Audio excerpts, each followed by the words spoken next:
Hello, my name is Martie Moore. I've been a chief nursing officer for, well, a long time, over 20 years.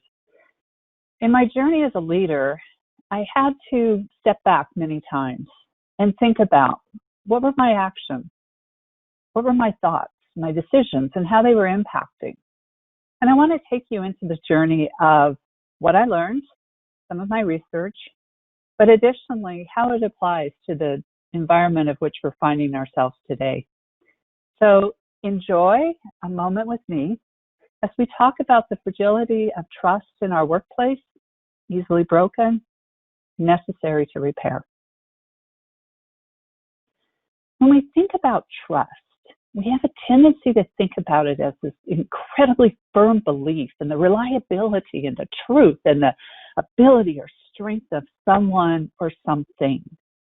We put our thoughts of trust into looking at it as a basis of a relationship.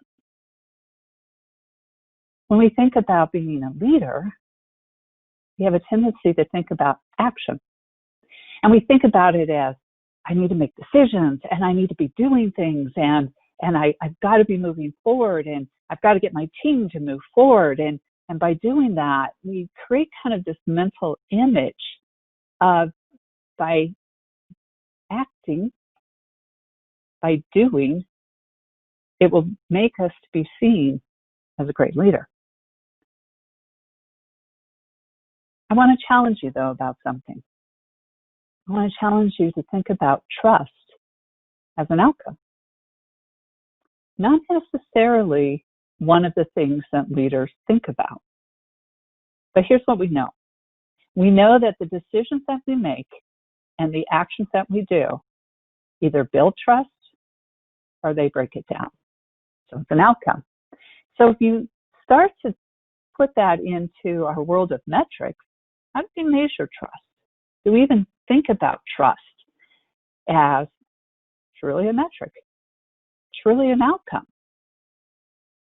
And here's the other thing I want you also to stop and have a pause moment is, when we're making decisions and when we're acting upon those decisions, do we think about and look at how will these decisions impact in my workplace, in my relationship with others? Trust. I would contend to you we don't.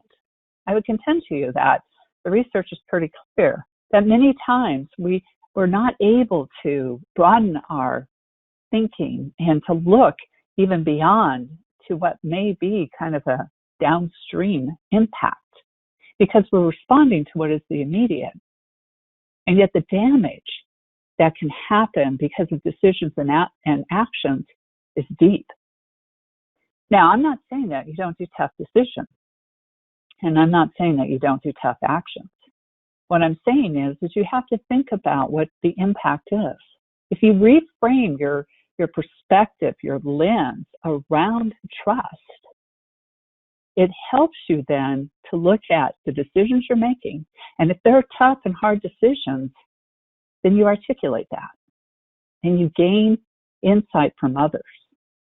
And you think about what are the actions and what needs to happen to preserve the level of trust that you have in the organization and or build it. Now, one of the things that I had to learn, and sadly I had to learn it the hard way, and maybe you too have had that experience, is that when trust is broken in a workplace, it really shatters kind of our assumptive world of safety and security. I had a situation where I had an individual who came in with a fully clipped semi-automatic pistol, and he held two of my employees hostage.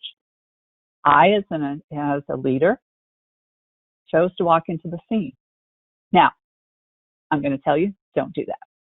But here's what I'm going to say to you is, I felt like I needed to be with my employees, that I couldn't stand aside. And so I chose to walk into the scene. We were able to negotiate. We were able to get the gun away from him and provide the treatment that he needed. But here's what happened. I thought I did the right leadership action. No.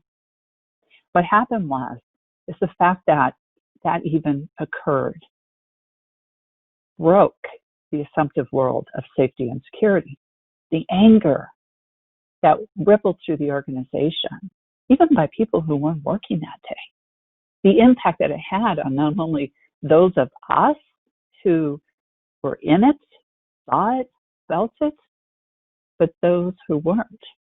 And I had to step back for a second and think about why. Now, I'm going to tell you, in my own mind, as I was able to analyze the decision that I made a decision to put my own life at risk. And that actually hurt my family. But I felt that I was doing the right thing. And to this day, I still do. What I didn't anticipate, and that's where my work has been, was that the assumptive world of safety and security was broken.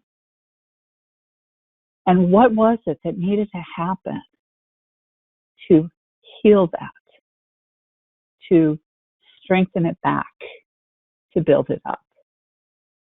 And as leaders, many times, I think we're kind of baffled when suddenly we have a reaction in our organization. And if you step back again and think about trust as an outcome, decisions and actions, people were demanding that we put bulletproof glass in our emergency department. People were demanding that they could feel safe and they could feel secure, much like what we see today.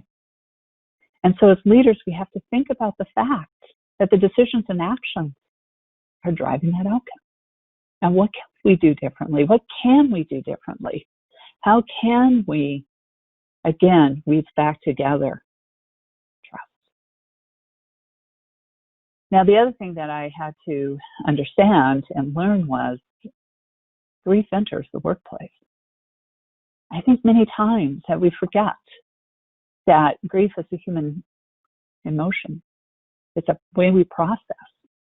And when our assumptive world is shattered, we grieve, we become angry. And as leaders, when we identify that we have a grieving organization, we also then know the actions that we can take. The ability to be present to the grief, to hear it, to not be defensive. It has to be. We have to think about and redefine and repair. And part of that is the grieving process.